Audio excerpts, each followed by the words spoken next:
Well, time to talk tech, and joining me live is Stephen Fenech from Tech Guide. Steve, always great to see you. A couple of Apple stories and announcements. So the first one, Apple has released a new M2 Pro and M2 Max chips, and they're going to be powering their latest MacBook Pros. That's right. Yeah. Good morning, Janie. They've released the M2 Pro, M2 Max. So this is Apple's very own silicon. This is their own chips that they put into their MacBook Pro and also now into the Mac Mini. They offer up to 40% improvement over last year's as well. And you're talking, these are obviously for professional use. The MacBook Pro will enable so much for professionals like video editors and effects editors and those people who are dealing with lots of data, process things quite quickly. Like the improvements to these chips, the M2 Max has like 15 can perform 15.6 trillion operations per second. We're talking tens of billions of transistors on board. It's what they call a system on a chip, where the CPU, so the central processing unit, and the graphic processing unit are all on the same chip. So what that does, that offers not only amazing performance, but it also offers amazing power efficiency. And when you're using a laptop, that's critical to have that long battery life. In fact, Apple's quote that with these new chips, their MacBook Pro will offer 22 hours battery life. That's the longest a Mac has run, a MacBook laptop has run on a single charge. So the significant improvement. As I said, the MacBook Pro 14 inches will have these new chips. The Mac Mini will have the M2 and the M2 Pro. Duro tomorrow is actually going to talk a little bit more about the Mac Mini, but expect to see these new computers released with these new chips on February the 3rd. All right, we'll be watching out for that. Apple has also released updated and super detailed city maps for Sydney and also Melbourne. Yeah, that's right. Apple Maps had a massive update in 2021, and this is a continuation of that. So anyone living in Sydney and Melbourne will see this remarkable detail now, right down to street level. You'll see not only amazing renderings of landmarks. I think you're seeing now the MCG, there's the SCG, the Sydney Harbour Bridge, with amazing detail. But also, too, at dusk, these turn into night mode as well. And typical Apple, there's just so much attention to detail. That vegetation and everything, all the trees around it are actually photo accurate as well. But even on the driving side, there's like lane markings. There's what they call a windshield view, which gives you a more clearer view of busy intersections and interchanges so that you know exactly where you need to go.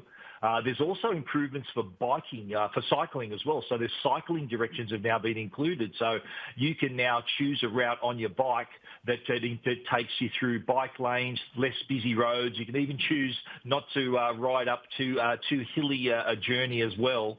And it can also work through Apple Watch as well to give you those directions. And also fall detection has been optimized in the incident. If you're on your bike and you have a fall, have a crash, the fall detection has been optimized to offer assistance to even dial emergency services if necessary. I tell you what, it's hard to believe we even had those Gregory pages where you had the numbers and the letters and you had to try and figure out where you were, and you're twisting the book here, there and everywhere. They're long gone. Not anymore, not anymore. Absolutely. And what about the silent mask? This is a new startup product that offers silence and privacy when you're talking. Yeah, this is a quirky little product that I saw at the Consumer Electronics Show, and this is, as its name suggests, the silent mask. So if you need to make a phone call, you want some privacy, or you also don't want anyone else, you want to create a silent environment for your call as well. This has been developed by a French company. The CEO of this company works for Airbus.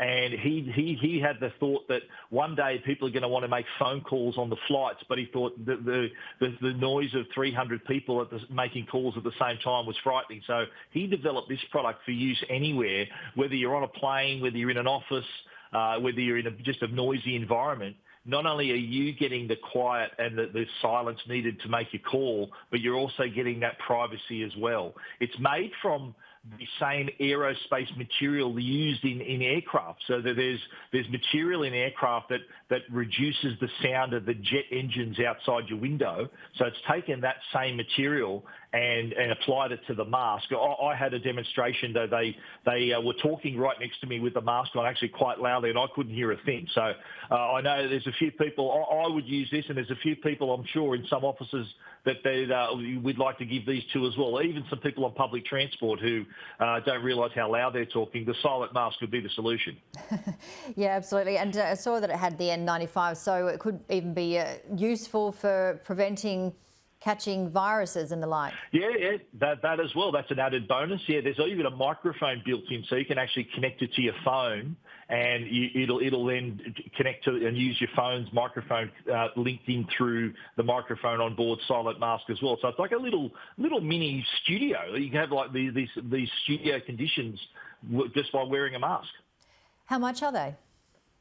Well, they haven't specified price, but I have no idea whether they're even going to reach Australia. It's a start-up product, but I think may have some applications in the especially hybrid work conditions, people that just busy making phone calls out and about. So I think as they see more support, you never know, it might even come to Australia soon.